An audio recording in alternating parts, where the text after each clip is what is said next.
You will see that there is an example that has been done for you. On this occasion only, the conversation relating to this will be played first. Good morning, Borgheimer Language Courses. How may I help you? Oh yes, I contacted you some time ago about following a German course in Germany, and you advised me to take your placement test before we go any further.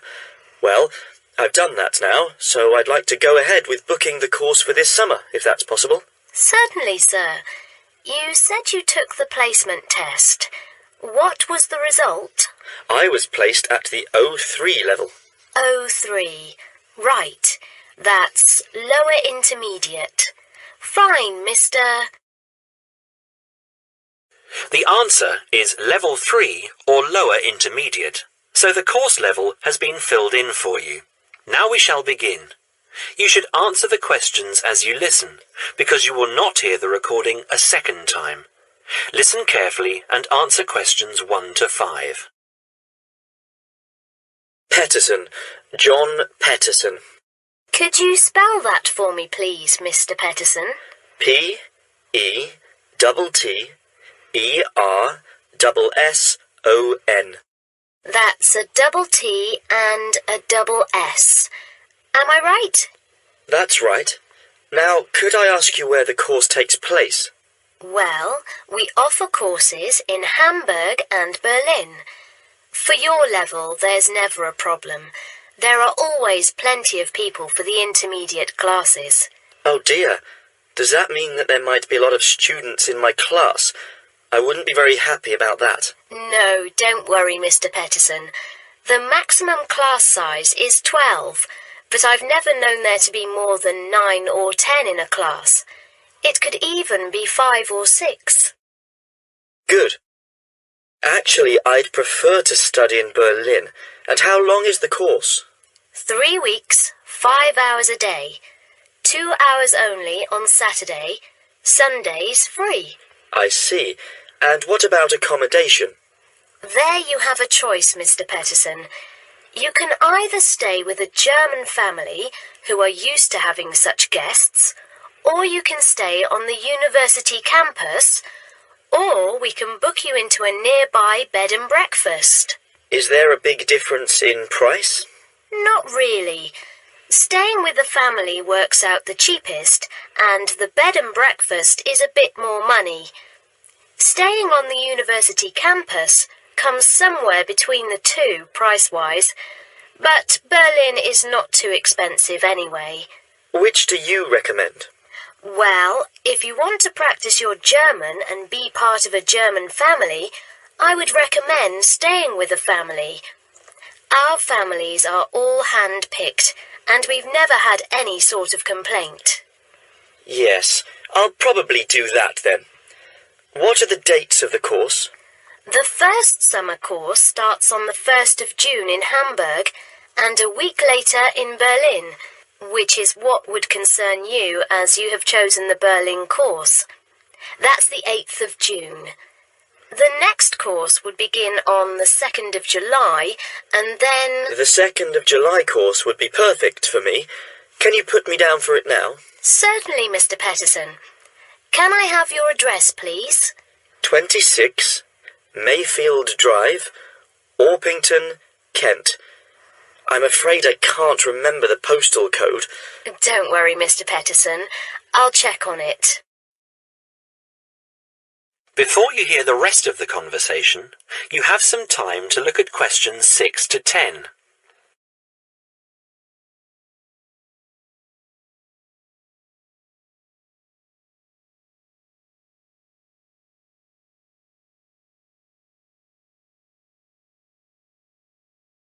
Now listen and answer questions 6 to 10.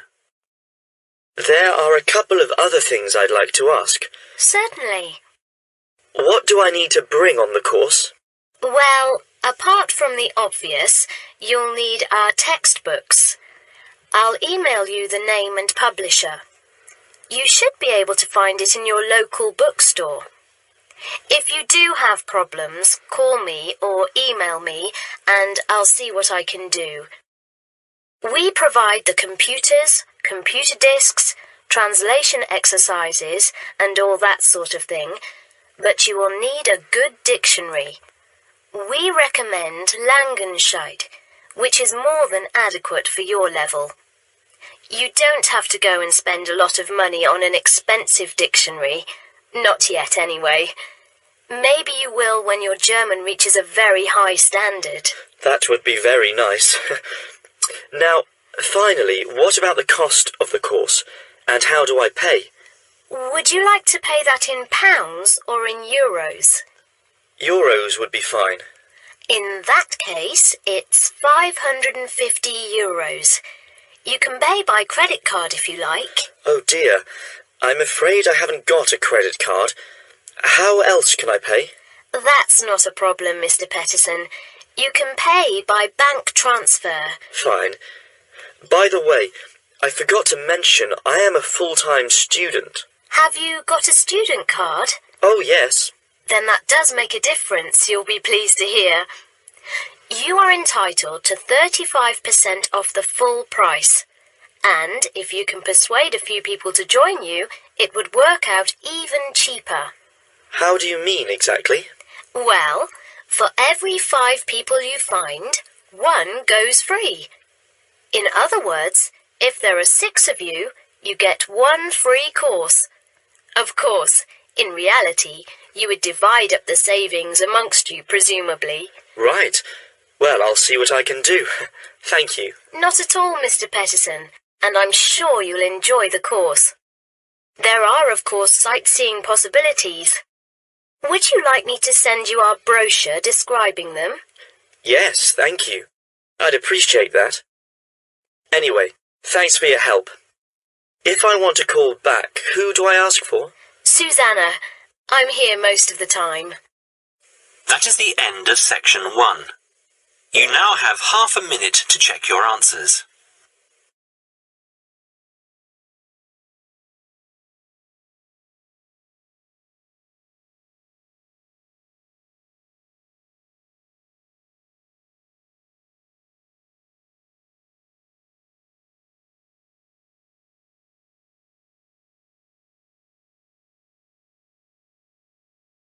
Now turn to section 2.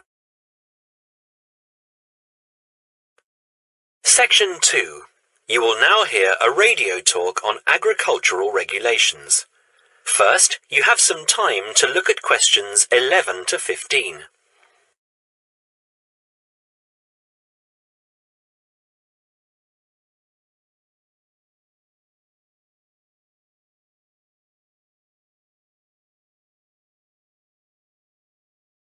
Now listen carefully and answer questions 11 to 15.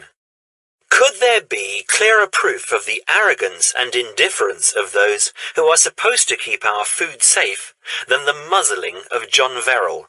Agriculture is a business, true, and businesses have to make money. But this shows how ministers and officials put the profits of the agriculture business before the well-being of the British people. Mr. Verrill, a pharmaceutical chemist, was appointed to represent consumers on one of the many committees that advise the government on food safety. When he tried to do his job, though, and wanted to warn ministers of a danger to children's health, he was refused permission to do so. The danger comes from hormones given to cattle in the USA and some other countries to make them grow faster. They speed up the animal's development to maturity, thus making meat production more profitable. There have, however, long been fears that the hormones have horrendous effects on the people who eat them, causing diseases as serious as cancer. Once these hormones were used on British cattle too, but over 20 years ago they were banned in Europe for being too dangerous. Indeed, so concerned is the European Union that it banned imports of hormone-fed beef years ago, much to the fury of the US government, which wants to sell it all over the world. Several years ago, the USA and Canada asked the World Trade Organization to declare the ban illegal and to punish Europe for failing to lift it. The WTO, with its long record of refusing to let environmental or safety concerns interfere with trade, agreed imposing fines of more than $120 million a year on the EU for its refusal to back down. The British government now backs the Americans, claiming that there is no proof that hormone-fed beef does any harm. This is where Mr. Verrill comes in. He is very angry with the government, especially as their claim comes out just after a Danish study shows that growth hormones are 200 times more dangerous than was previously thought. Worried by these findings, Mr. Verrill spoke to government representatives, who did nothing. Before you hear the rest of the talk, you have some time to look at questions 16 to 20.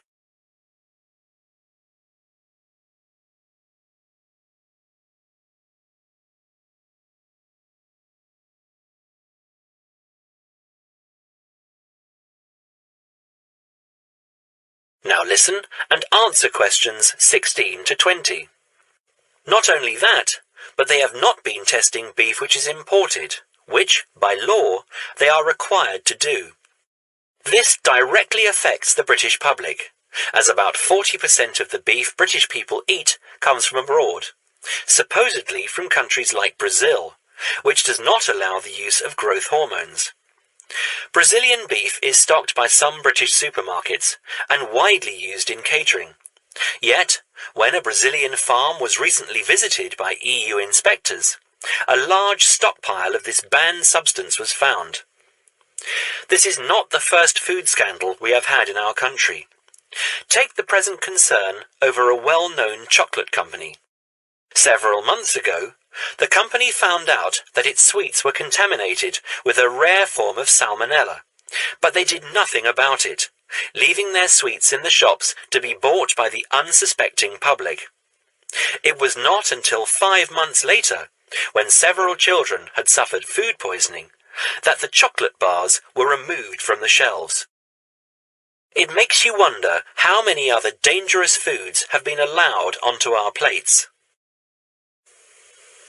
That is the end of section 2. You now have half a minute to check your answers.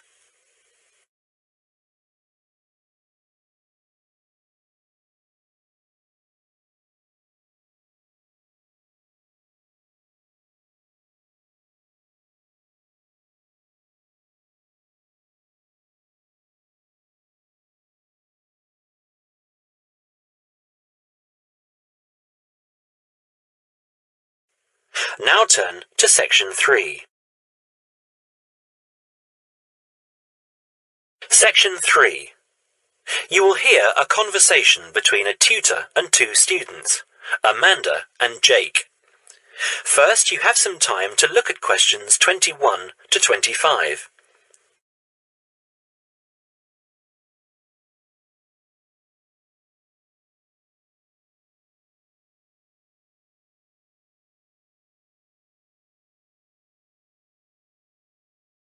Now listen carefully and answer questions 21 to 25.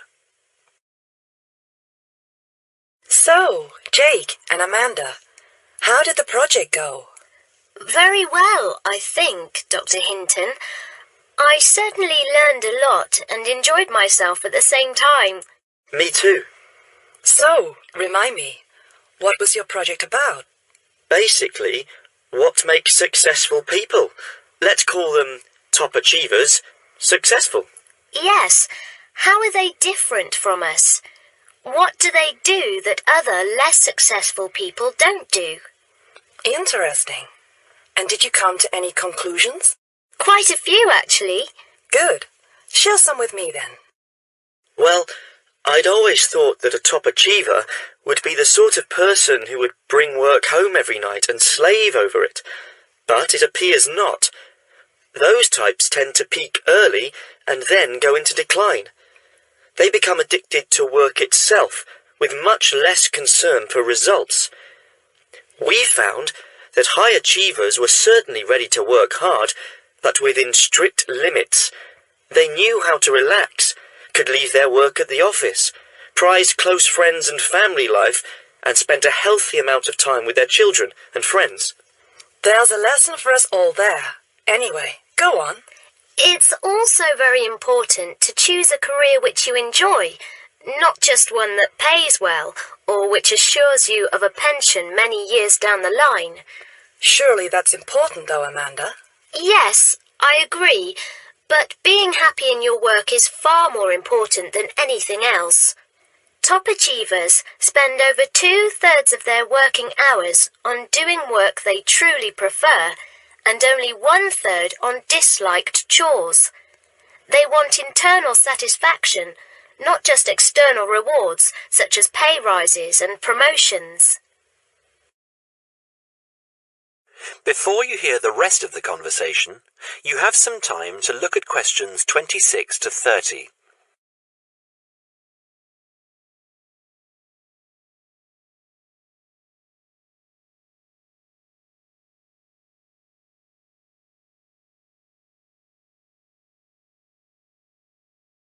Now, listen and answer questions 26 to 30. Actually, in the end, they often have both, because they enjoy what they are doing, so their work is better and their rewards higher. Yes, Jake, that certainly makes sense. Now, can I ask you something? Do high achievers, as you call them, take many risks? Yes and no. I interviewed one business executive who told me he was able to take risks because he carefully considered how he could salvage the situation if it all went wrong. He imagined the worst that could happen, and if he could live with that, he went ahead. If not, he didn't take the chance. Other people prefer to stay in what I heard described as the comfort zone setting for security, even if it means settling for mediocrity and boredom too. Would you call top achievers perfectionists? Contrary to what I expected, no, I wouldn't. We came to the conclusion that a lot of ambitious and hard-working people are so obsessed with perfection that they actually turn out very little work. I happen to know a university teacher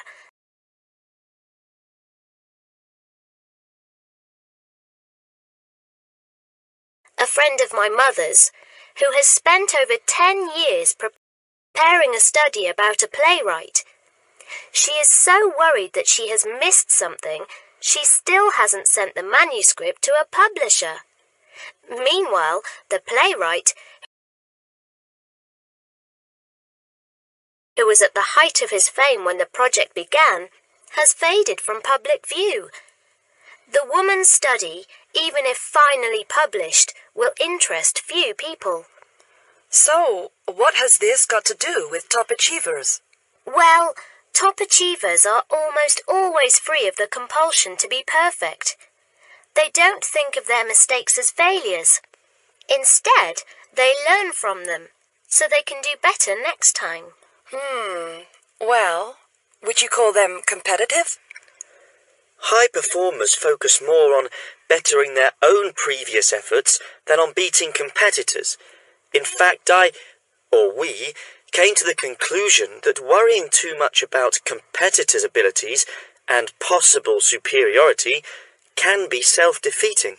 Yes, and we found that top achievers tend to be team players rather than loners. They recognise that groups can solve certain complicated problems better than individuals and are eager to let other people do part of the work.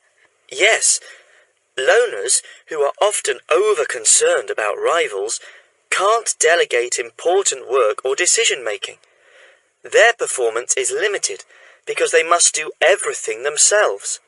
Well, it looks as if you two have done a thorough job and learned something into the bargain too. Now, there are just a couple of points I'd like to clarify with you. That is the end of section 3. You now have half a minute to check your answers.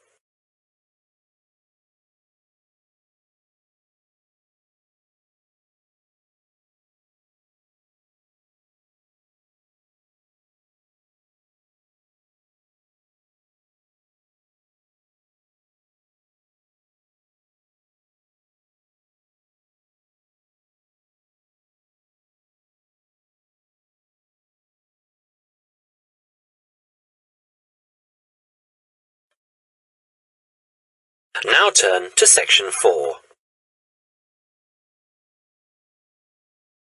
Section 4. You will hear a talk on seasonal affective disorder. First, you have some time to look at questions 31 to 40.